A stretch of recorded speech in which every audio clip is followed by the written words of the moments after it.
Nah, yang lucunya tuh saking banyak orangnya kita tidak tahu waktu itu kita larinya di tempat musuh. Lari. Iya. Kabur. Kabur ya.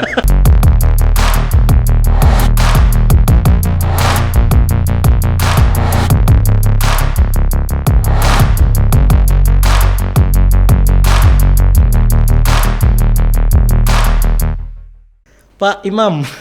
Siap. Imam sholat di sekarang. Imam sholat tarawih di musola Asadikun. Nanti kalau imam bener komplainnya. Cuma nih kisah tuh Pak, kok tapi memang proses hidup Pak. Dari sebelumnya yang lagi meretang orang ya, sekarang lah pembawaan karena lah jadi imam. Faktor U kali. Faktor umur. Faktor umur kali. Ya harus ada perubahan lah ya. Jadi maksud kedatangan Bapak ke sini nih karena nggak kalah oke Noprian. Oh, Noprian. Jadi emu tiba-tiba di WA waktu sehari pasca podcast yang kedua. Ya. Nggak Bung, ngapain naik 1.000 lebih nih? Gaya kan, gitu ya. wah kataku kan. Jadi kugi anu lah, mungkin fan po cek, bilang kan. 2 hari lagi, ngabar lagi, nah lah deket 3.000. Mungkin kawan tuh nak jadi artis nih kalian. Mungkin jadi pesaing po di masa depan. Bisa jadi. Oke. Anggota Dewan Bangka Tengah, DPRD Bangka Tengah, Dapil Tiki. Kampung Dul, Dapil Tiki. Pangkalan Baru Namang. Pangkalan Baru Namang Bang. Pangkalan Baru Namang. Oke. Coba nah aku manggil nih karena kalau di musola aku manggil ketua, imam. Kalau manggil biasa Pak Dewan, no? Oh, jauh sana. Labis jam. Labis jam. Emang bukannya melekat, Pak? Melekat pasti. Predikat Dewan tapi itu. Tapi aku lebih seneng lebih ke keluarga. Santai bela. Lebih santai. Nah, kalau kita manggil Pak Dewan nih ada sekat dok. Betul. Ada jarak mungkin. Ada jarak, benar. Ada jarak. Jadi manggil mendingan abang lah kalau gitu. Siap. Bang Bro. Bang Bro. Cuman sehat kabar? Alhamdulillah. Alhamdulillah. Siap. Aktivitas apa nih pas ke Ramadan nih Pak untuk seorang anggota dewan? Ramadan ini ya kesehariannya sama lah kayak kawan-kawan pada umumnya. Tapi mungkin kalau ada jadwal untuk ke Koba ya kita ke Koba. Tapi untuk saat sekarang nih dalam 1 minggu nih kita lagi sibuk untuk pansus LKPJ Bupati tahun 2021. Iya. Mungkin sampai hari Kamis ntar kita tetap. Sampai Kamis kita LKPJ Bupati. Ya jadi memang beliau nih yang sosok yang pemuda, tokoh pemuda lah karena usia masih juga di bawah 40 Pak ya? 40 lebih. Iya, 40 maksudnya lebih. Jangan jujur ya. Udah enak soal itu orang. Aduh loh. Ada nak aku tanya Pak sedikit di tengah yang masih muda gue bilang dan legislator juga pengusaha nih melingkupi. Ada nggak godaan-godaan dari para wanita gitu loh Pak? Karena biasa kita lagi powerful, pasti ada aja Pak.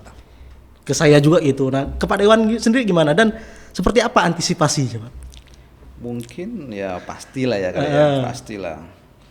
Ya antisipasi ya mungkin kita lebih mikir lah, mikir anak ya sekarang ya. Anak lah ya. Iya, mungkin sekarang pun kita mungkin seperti yang disampaikan Bung Johan tadi, ke depan ini kita tidak mikir masa lalu. Mungkin kalau orang lihat masa lalu kita ini mungkin ya parah. Siapa yang tidak punya masa lalu Pak? Iya. Makanya sekarang ini semenjak di legislatif ini mungkin kita lebih menyadarkan diri bilang. Apalagi dengan usia kita yang lah cukup lumayan kayaknya saat sekarang ini mungkin enggak. Sedikit. Lagi powerfulnya Pak kalau usia-usia seperti Bapak ini. 30-40 itu memang usia-usia yang produktif ya. Apalagi alasan Bang Ketua datang ke sini ini kan karena salah satu juga nandingin ini podcastnya Rian. Jadi aku bilang PWA, Pak Ketua nih cemana nih? Ini Rian nih mentina semua yang nonton. Gitu bilang kan, wah kunek lah malam ini. Oke. Siap. Kita satu RT Pak. Iya, satu RT kita. Satu RT Pak ya. Jadi rumah memang deketan sama sama Bung Nofri juga, grup Kapli kan, dan satu musola gitu. Iya. Cuma karena Pak Dewan ini ya memang harus keliling-keliling sedapil lah ya. Iya. Jadi memang jadwalnya nggak bisa diperkirakan. Nggak mungkin di satu tempat ya. Nggak mungkin di satu tempat, betul, tepatnya seperti itu. Jadi memang untuk jadi tokoh publik ini memang harus kemana-mana Pak ya. Iya, yang pastinya emang kita harus selalu ada sih ketika masyarakat butuh kita ya. Iya, Jadi kita harus bisa menempatkan diri juga. Iya. Terkadang kita nggak mungkin kita harus di satu tempat. Sedangkan kita nih untuk dapil 3 pun lumayan luas kan. Jadi ya mau udah mau ya muter. Oke. Iya. Jadi terkadang orang nggak paham dengan kita. Kemana nih lah lama ada klien nih. Iya. Nah, kalau kita di situ terus mungkin yang lain tidak kebagi gitu. Terus nih, karena kulit sosmed nih agak seru nih. Sebenarnya apa hubungan Pak Ketua dengan Datuk Hercules sekarang? Kan manggilnya Datuk, Anda udah jadi bergelar Datuk nih. Sebenarnya ada historis apa kok bisa sedekat itu kalau kami lihat gitu loh? Mungkin gini, kebetulan ku emang kemarin agak banyak di Jakarta, stay di Jakarta. Sebelumnya? Sebelum jadi legislator? Iya, emang tinggal di Jakarta dan punya usaha di Jakarta. Oh iya. Kita punya usaha dari tahun 98 di Jakarta. Sampai hari ini masih punya usaha di Jakarta. Oke. Ya. Kalau kedekatan dengan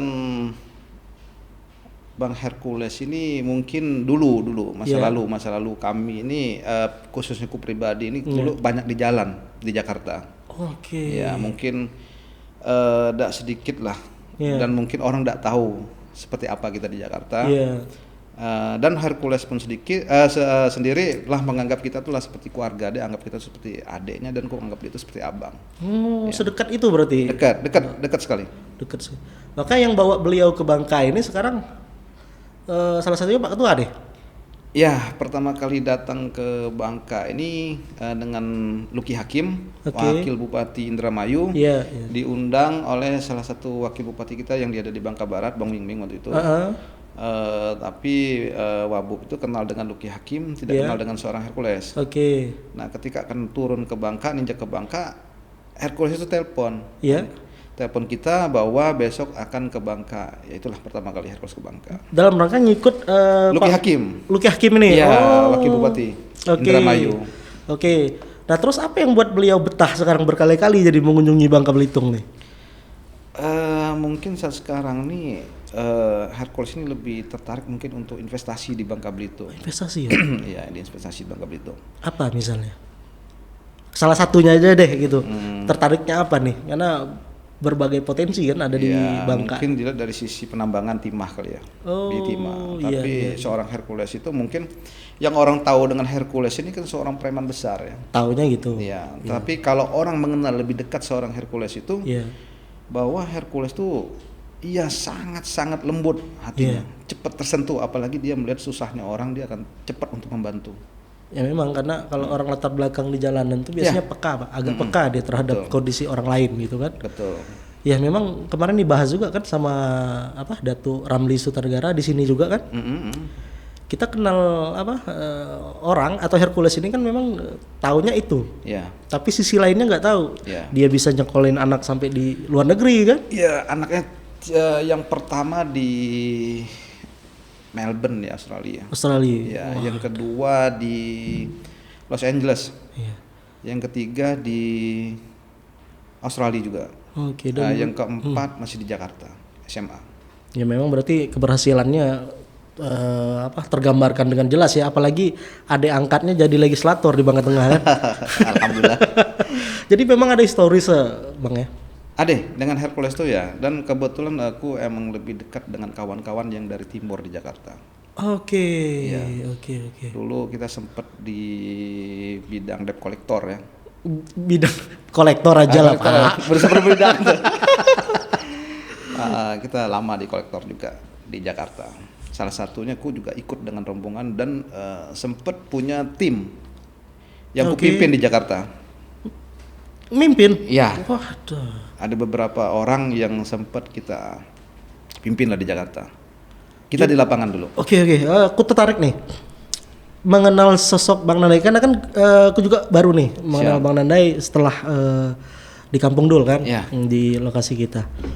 Sekeras apa berarti kehidupan Bang Nandai waktu masih muda nih, tanda kutip lah di Jakarta gitu loh?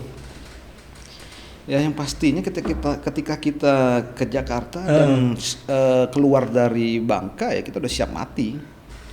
Iya, kalau perantau tuh mau udah mau ya dia harus siap untuk hal-hal kayak gitu. Oke. Iya kan? Oke. Ya kalau di Jakarta kalau dibilang Biasanya banyak Pak, sorry dipotong Pak. Kalau ke Jakarta biasanya ada dalam langkah studi, melanjutkan sekolah. Nah itu kan belum siap mati Pak. ya kalau dulu kita ketika lu sekolah dulu cita-cita emang jadi penerbang dulu pilot ya. Kebetulan ada beberapa sepupu itu di perhubungan di pilot. Jadi karena ada rasa kekecewaan lah dulu itu tidak berhasil di pilot, jadi kita kerja di Jakarta. Oke. Kerja di Jakarta. Terus akhirnya kita ngikut-ngikut lah kawan-kawan yang di Jakarta, kawan-kawan yang dari timur, terjun ke dunia kolektor itu. Ya. Bisa nyambung ya, suku Bangka nih agak ke Melayu-Melayu. Ya, karena Jakarta karena lingkungan waktu itu? Lingkungan, dan di Jakarta itu kan bermacam-macam ragam. Iya, banyak. Betul. Jadi orang tidak tahu siapa kita tidak tahu siapa orang. Intinya kita fight di lapangan. Oke. Beda kita dengan kita yang di Bangka ini. Orang di Bangka ini orang pasti, oh ini Johan, oh dia seorang pengacara. Iya. Ya kan? Oh sini si Nanda ini orang legislatif sekarang. Kalau Jakarta orang tidak kenal kita. Betul. Jadi ya kita harus siap. Iya. Siap waktu. Kapanpun kita harus siap fight. Apalagi udah masuk ke situ ya, nyebur ke lingkungan itu kan. Ya.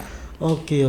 Apa ya, hal yang paling paling keras yang pernah dirasakan di waktu di Jakarta gitu, Bang Nandai? Kita ribut satu kampung waktu itu. Di mana tuh? Di waktu itu di Kampung Melayu ya, di tahun 99 waktu itu. 99. Nah, waktu itu aku ikut salah satu geng lah di daerah situ. Kita lawan geng sebelah. Nah, yang lucunya tuh saking banyak orang kita tidak tahu waktu itu kita larinya di tempat musuh. Lari. Iya. Kabur ya. Kabur di tempat musuh, akhirnya kita diuber-uber kayak musuh tuh sampai sempet pengen terjun ke kali Ciliwung yang ada di Jalan Otista, tepatnya di Kampung Melayu, daerah apa ya? Gudang Peluru. Nah, itu lagi ingat tuh tahun 99 tuh. Kawan-kawan ada beberapa yang pecah kepala waktu itu. Lah mencar tuh kan berarti? Lah mencar. Oke, dan Bang Nandai masuk ke lingkungan yang salah nih. Yang salah, iya. Nah, coba itu. Makanya waktu itu ketawa, aduh, sampai pikir, oh ini mati nih kayak ini. Oke. Jadi pas lagi dikepung, pengen terjun waktu itu, terjun ke kali itu aliran sungai Kali Ciliwung, karena lagi dikepung. Iya. Cuman akhirnya nekat nerobos aja dengan beberapa kawan, 3 orang, cuman 2 orang kawan tuh sempat lemparan batu dan bocor waktu itu. Kepala. Waduh. Tapi berhasil akhirnya lolos ya? Berhasil. Iyalah, berhasil pasti. Bukan karena berani, mau tidak mau harus itu. Atau memang sudah keahliannya melos-loloskan diri nih. Mungkin kali ya. Sehingga jadi legislator ya. Oke, berarti itu salah satunya. Terus ketemulah dengan Bang Hercules atau gimana? Kami ini dulu Bang Hercules itu senior sekali ya dia. Jadi kami kelompoknya beda-beda, tetapi muaranya tetap di seorang Hercules, karena dia paling disegani di Jakarta itu. Paling disegani orang. Ya. Hercules ini hebat, dia bisa merangkul dari kalangan manapun. Itulah seorang pemimpin. Sampai hari ini dia tetap berkiprah. Bahkan bukan di Jakarta, seluruh Indonesia. Oke, karena memang selama ini dekatnya. Apa hal yang dikagumi dari beliau? Di kacamata seorang Bang Nanda ini. Kalau aku melihatku sekarang ini banyak belajar dari seorang Hercules. Tadinya yang orang yang berada di lembah hitam. Jadi ini sedikit curhat nih waktu itu kita sempat dalam masa-masa sulit ya.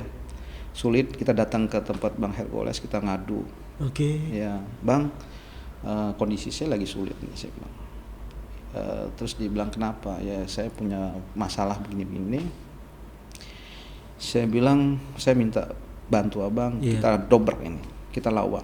Terus seorang Hercules dengan santai ngomong, Adinda, dibilang kita tidak zaman lagi gaya-gaya preman. Pengennya tadi datang ke situ ngadu, pengen fight. Kita ada fight. Terus dengan santai dia bilang, Adinda, kita udah nggak zaman lagi yang seperti itu. Sekarang ini kita lebih harus mikir ke depannya, karena kita nggak selamanya hidup di dunia ini. Itu pesan Hercules. Makanya pas pas saat itu aku juga langsung drop ya, dan akhirnya berpikir ya sudahlah, hilang egonya. Dan sampai hari ini pun itulah, sampai hari ini satu hal yang tetap ku ingat dari seorang Hercules itu, ketika dia menyampaikanku, dia bilang kita nggak tahu sampai kapan kita mati, itu nggak tahu. Betul. Gitu. Terus, berarti gaya keras tuh udah lah ya. Ya. Betul. Ini menarik nih, soalnya kalau bisa memang minta izin. Oh silakan Pak Ketua. Kalau lupa deh sama nak ngopi nih. Nggak, memang ada cita-cita pengen menghadirkan Datuk Hercules ke sini. Iya. Itu mungkin lewat Pak. Dan memang udah dijadwalin kemarin kan. Itu sempat kita jadwalkan dan dia udah oke. Cuman karena sesuatu dan lain hal dia datang. Padahal kemarin udah di setting nih kan ya. Betul. Pak Ketua, Datuk Hercules sama Datuk Ramli kemarin bertiga. Tapi ada hal lain, ya sudahlah, ada Datuk Ramli kemarin. Cuma bolehlah nanti minta tolong nih Pak Ketua. Saya pengen benar ngobrol sama tokoh-tokoh yang menurut kita apalagi dari latar belakang yang kita anggaplah negatif keras lah di jalan, sekarang sudah lebih santai dan menikmati hidup, saya lihat sekarang. Datuk Hercules ini. Ya mudah-mudahan ada investasi yang bisa ditanam di Bangka Belitung. Insya Allah. Biar dapat feedback, nambah juga tenaga kerja kan, dan membantu pemerintah juga tuh. Karena Hercules itu sebenarnya sekarang ini dia lebih fokus ke usaha. Usaha ya. Banyak loh usaha Hercules. Di Jakarta. Di sini belum. Di sini belum. Di Jakarta banyak. Oke. Makanya kalau orang tidak mengenal sosok seorang Hercules, itu beranggapan bahwa Hercules itu masih di dunia hitam, padahal enggak itu. Oke, jadi buat yang belum tahu, jadi inilah sosok yang ngedateng Datuk Hercules nih ke Bangka berapa kali malah ya. Banyak, 20 ada nggak ya? Kayaknya Pak Ketua ya. Kurang lebih belasan kali sudah ya. Sekarang orang saya lihat teman-teman kita di Bangka Tengah atau di Kobak kalau foto sama Hercules. Iya. Dan mertua saya Pak Ketua. Oh iya. Nah, foto juga tuh kan. Dekat kebetulan dengan mertua Bung Johan ya. Waktu sering main ke rumah Bang Subhan ya. Sumurhan. Sumurhan ya.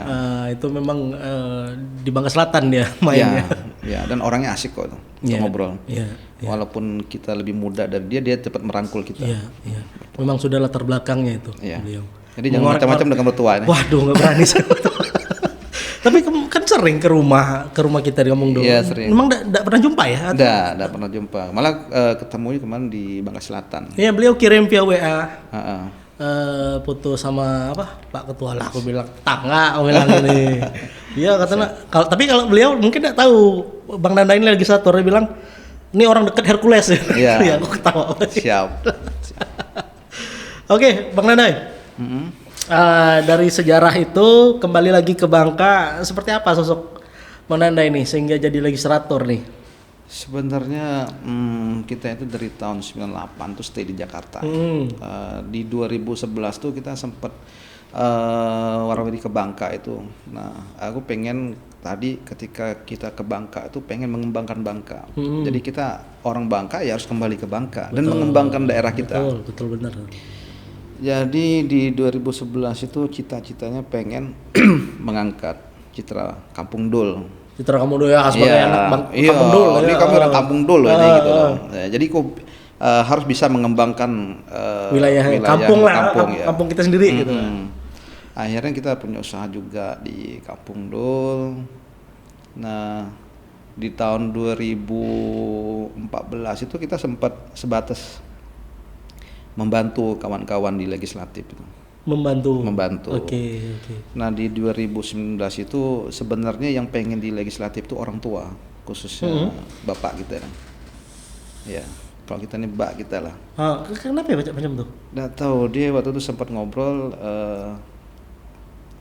pengen ngelihat anaknya di pemerintahan, di DPRD. Maksud beliau yang nyuruh? Iya, yang pengen. Sebelumnya lah terpikir belum Pak Ketua? Belum. Jadi akhirnya kita bisnis lah pertama ya, karena kita fokus di bisnis dan kita punya usaha di Jakarta, mendingan kita ngembangkan usaha di Jakarta. Oke. Makanya sampai kawan-kawan tuh ngomong, kenapa harus ke Bangka, di Jakarta aja kita lah lumayan, alhamdulillah kan.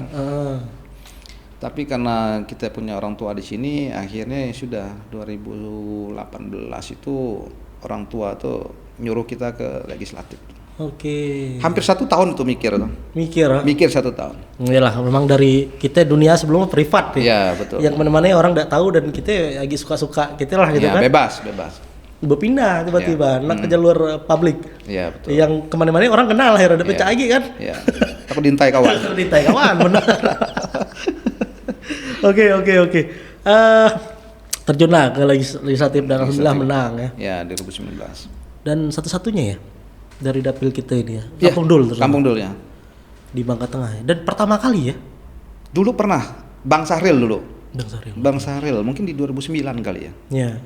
Iya 2009 atau iya 2009 kali Bang Sahril atau 2004 udah kurang tahu ya. Pernah ada di Kampung Dul, setelah itu hampir berapa puluh tahun. Iya. Kosong. Oke. Datanglah Bang Nana ya kan? Iya. Jadi memang kita tidak bisa mengira latar belakang orang seperti apa dulu tiba-tiba jadi. Ya. Nah, itu maka agak susah sekarang menilai orang. Dan jangan memang menilai orang gitu loh, bahas. Betul. Karena perjalanan hidup orang tuh tidak ada yang tahu. Betul. Mulai jadi orang-orang yang sekarang mimpin ini dulu dibully orang. Betul. Tiba-tiba sekarang lah jadi, orang yang bully itu. Iya, intinya gini. Dalam kehidupan ini kita jangan pernah meremehkan orang. Betul. Ya, kita tidak tahu siapa yang berhadapan dengan kita. Iya. Terkadang kan kawan-kawan nih dan pada umumnya lah masyarakat kita ini mereka menilai itu hanya dari penampilan, Bay. Betul. Ya. Dari penampilan dan mereka merasa mereka lebih dari orang itu salah itu. Iya. Karena kita tidak tahu siapa yang di depan kita. Kita tidak tahu apa dia seorang pengusaha besar atau siapa. Kadang-kadang kan orang melihat seseorang tuh dari penampilan ya. Betul. Iya. Dari penampilan kan. Makanya ketika kita banyak lihat orang dari penampilan, akhirnya kita tidak tahu bahwa orang yang biasa-biasa itu ternyata intel. Ya, kan? Karena memang pekerjaan mereka kan pakai baju biasa, tidak sering nampil, tiba-tiba anggota. Betul. Banyak itu. Banyak kejadian. Banyak kejadian tuh ya. Kayak deket bener. Oke. Pak Ketua, udah nyentil dikit nih terkait job desk Pak Ketua di DPRD. Apalagi di pengairan nih, karena ada titipan di WA. Siap. Macam mana ke pengaliran kita ke bandara tuh? Karena ada komplain gitu. PDAM kita apa ya bahasanya ya? Kualitas air agak kurang di bandara sekarang. Iya, itu sempat dibahas juga oleh kawan-kawan di DPRD terkait masalah PDAM kita ya. Kayak kurang berkembang untuk di Bangka Tengah. Seharusnya sayang. Kita punya beberapa wadah untuk PDAM itu, tapi tidak bisa dimanfaatkan. Kenapa? Bandara itu banyak loh penggunaan air itu. Oke. Tapi bukan dari kita. Sampai mereka juga sebagian tuh Pangkal Pinang kalau nggak salah. Yang backup? Iya. Waduh. Karena kita tidak mampu. Makanya ini yang harus dibenah itu sebenarnya PDAM kita itu. PDAM kita itu seharusnya harus lebih inovatif lah ya. Iya, inovatif. Karena bisa untuk meningkatkan PAD kita Bangka Tengah. Jelas dong. Ya. Ini bandara kan posisinya ada di Bangka Tengah, tapi kayaknya PAD-nya hanya retribusi baik. Retribusi baik kan? Ya, pajak. Ada berapa pendapatan khusus bandara ini untuk ke Pemda gitu? Sekarang sih cuma retribusi baik sih. Oke, Pangkal Pinang dapat apa? Mungkin sama bagi duit. Bagi duit ya, retribusi. Karena setengah-setengah kan itu kan tempat itu. Yang mana Bang? Yang Pangkal Pinang yang mana tuh? Mengklaim provinsi juga kan itu kan. Bandara itu. Iya. Seharusnya kita yang punya tempat. Tapi coba ketika kita turun ke Bangka dari pesawat, bandara apa yang disebut? Pangkal Pinang enggak? Iya. Bukan Bangka Tengah kan? Betul. Iya kan? Betul. Selamat datang di Bandara Pangkal Pinang. Depati Amir Pangkal Pinang. Bukan Depati Amir Bangka Tengah. Iya. Seharusnya kita yang punya tempat. Tapi sama kayak Jakarta. Nah, wilayah yang punya tempat kan berbagi itu kan. Yang punya tempat Banten kan. Iya, berbagi lah. Yang dapat Jakarta, DKI Jakarta. Iyalah lokasi dan apa ya? Atau PDAM kita memang enggak punya spot di sekitaran bandara tuh untuk mengalirkan air. Karena lah DTI kawan kali ini. Nah, ngomong masalah TI ini susah ngomong ini. Terkait masalah TI ini susah nih. Gampang-gampang ini. Ya karena itu biar bagaimanapun jadi hajat hidup orang banyak untuk TI. Banyak orang yang bergantung di TI. Jadi sulit dipungkiri gitu loh Pak Ketua. Ini faktanya ada gitu kan.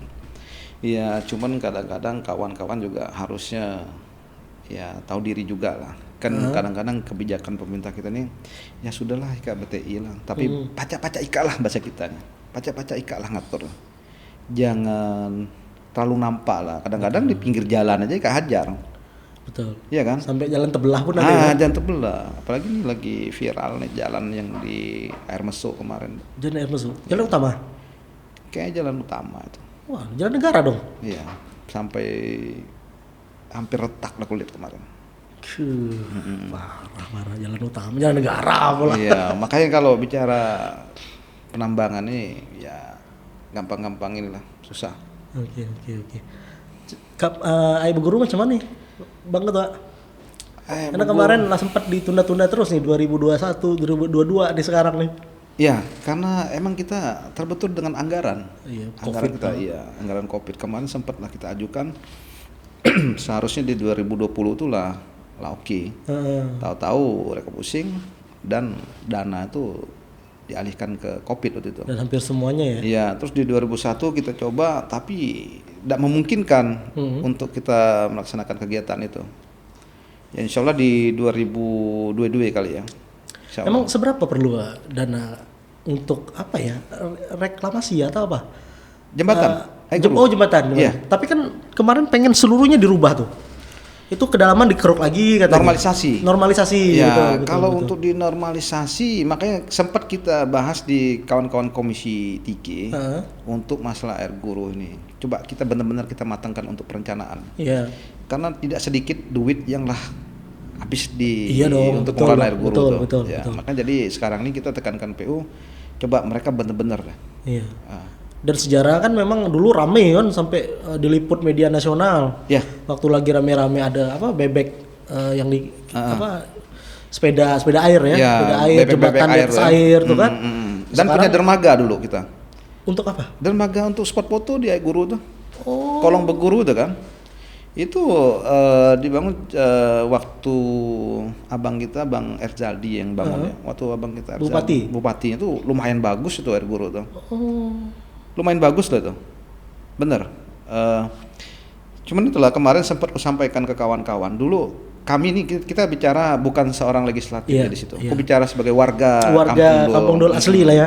Karena aku tahu seperti apa kolong Beguru yang sekarang ini ya kita sama-sama lihat lah. Karena aku dapat sejarah dulu airnya bening, terus airnya berguru itu kan. Benar. Debit airnya besar waktu itu kan. Iya, kebetulan di samping rumah Bung Johan juga. Betul. Ya. Airnya berguru gitu loh bunyinya kan. Airnya jadi kolong berguru. Dan kecilku pun sempat mandi di kolong berguru tuh.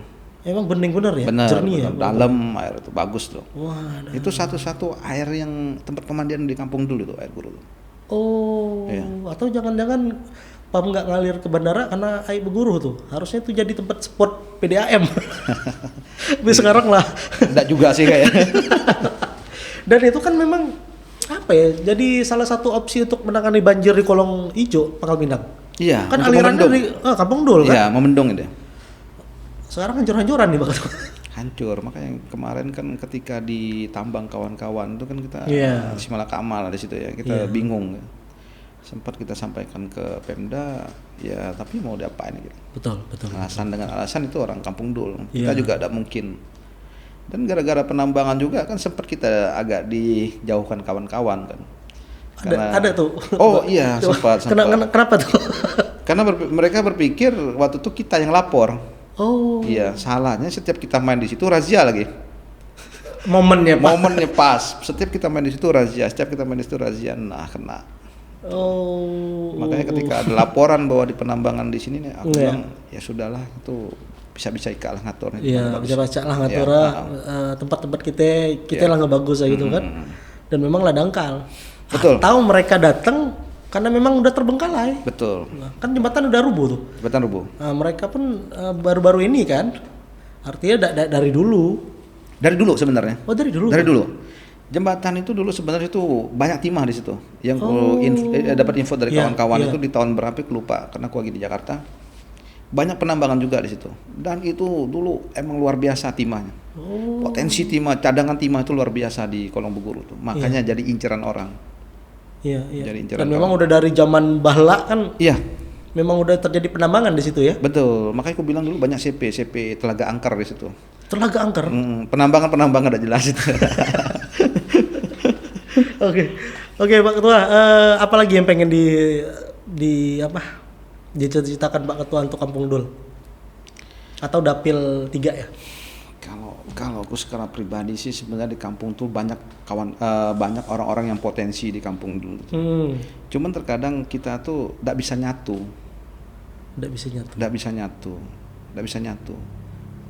Kenapa nih? Harusnya kan kompak nih, apalagi Kampung Dul nih wilayah yang boleh dikatakan orang misalnya kampung sudah lewat, kota belum sampai. Iya, di tengah-tengah lah kita nih sebenarnya. Kita nih sentral banget tengah nih sebenarnya Kampung Dul ini. Iya, hampir sedikit lagi kota. Apalagi udah banyak hotel kan? Banyak hotel. Nah, siapa yang enggak punya tuh Novotel segala macam tuh nginduknya masih ke kelurahan kita, Kelurahan Dul kan? Kelurahan Dul, ya. Berarti luar biasa ya PAD Kampung Dul. Luar biasa ya, Kampung Dul itu besar. Penyumbang PAD besar juga. Hotel-hotelnya banyak, Novotel, Kampung Dul. Iya. Grand Villa. Kenapa bisa tidak kompak akhirnya?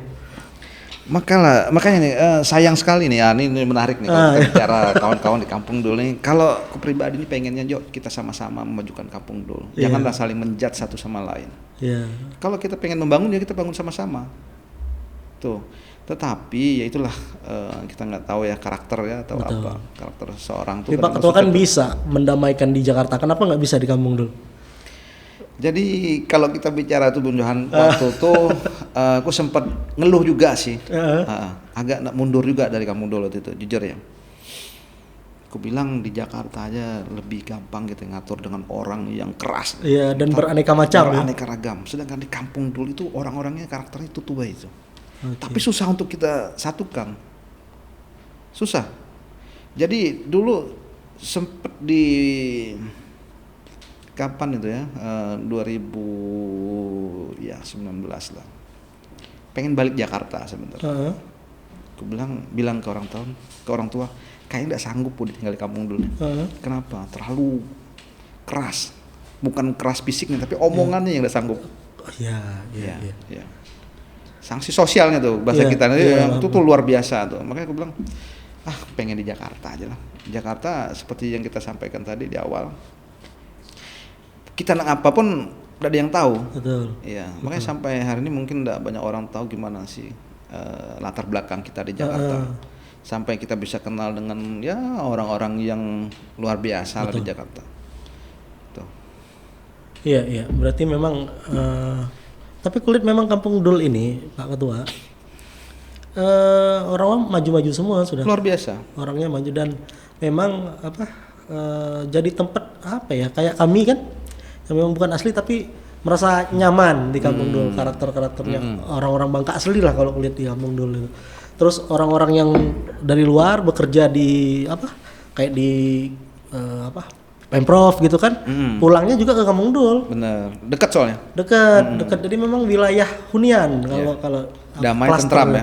Damai tentram, nggak ada yang colek gitu loh. Siap, betul. Nah untuk daerah yang seperti itu yang sudah mendekati modern lah ya, kok nggak kompak gitu loh?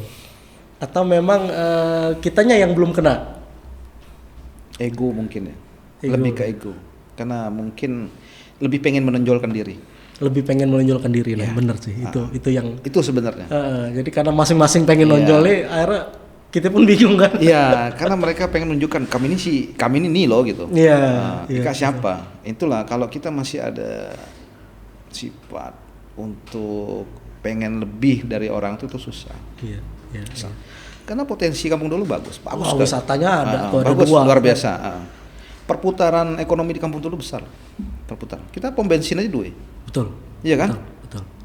Kita lihat aja yang setiap sore mungkin lihat apalagi di tengah-tengah bulan puasa nih. Orang dagang kue aja di Kampung Dul. Kalau dilihat siapa yang nak belinya. Tapi buktinya habis tuh. Iya. Nah, berarti perputaran ekonominya bagus kan Kampung Dul kan? Betul. Kenapa tidak dikelola dengan baik? Iya kan? Iya.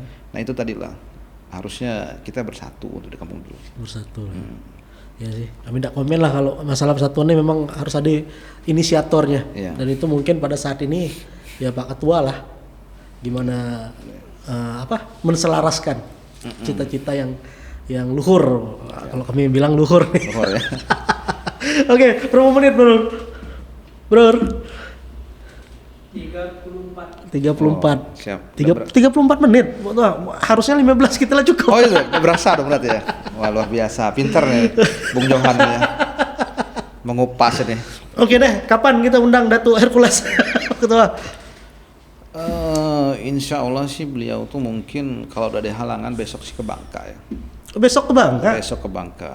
Dia besok naik Garuda kalau nggak jam 10 dari Jakarta apa jam 9. Berapa hari agenda ke sini di Bangka? 3 hari. 3 hari. 3 hari. Harusnya bisa lah Pak Ketua diselip-selipin. Dan semoga Datuk Hercules nanti besok kan tayang nih, kita tayangin bro ya. Semoga nonton lah, ini adeknya nih. Oh iya. Bagus kok. Tokoh-tokoh seperti beliau tuh bagus kok. Gitu. Betul. Itu Dan diacungi jempol loh sama Datuk Ramli itu. Iya. Datuk Ramli itu luar biasa juga tuh. Dengan usia yang 70 ya. 66 ya? 67. Enggak, 76 betul. Ya, 76. Kalau dibalik masih tua juga. Iya katanya. Iya. Itu sosok seperti orang tua itu. Aku anggap itu seperti sosok orang tua yang luar biasa. Kemarin dikasih dia buku itu, ya itu luar biasa banget. Ya kita dapat nih tanda tangannya langsung. 2 buku. Jadi beliau juga sempat pengen lagi nih datang ke sini, mungkin habis lebaran nanti kita undang. Iya. Kita undang nih ke sini Pak Ketua. Siap. Bagus lagi dapat tanda tangan. Aku juga belum nih kayak. Oke. Pak Ketua, makasih banyak lah hadir di sini. Oke, sama-sama. Semoga podcast ini, apalagi obrolan Pak Ketua tentang Dapil 3, hasrat dan cita-cita pengen memajukan didengar gitu loh, dan sampai podcast ini ke teman-teman ini kan, biar jadi refleksi untuk diri kita sendiri lah. Mudah-mudahan. Terutama kita yang memang tinggal di Kampung Dol, pendatang di Kampung Dol ngerasa nyaman, nyaman bener sih Pak Ketua. Banyak sih orang ngomong ketika tinggal di Kampung Dol mereka nyaman. Nyaman. Apalagi saya tinggalnya di tengah-tengah apa ya, yang memang lingkupnya itu memang asli Kampung Dol. Iya, betul. Apalagi grup gaplenya itu lagi viral. Oh iya.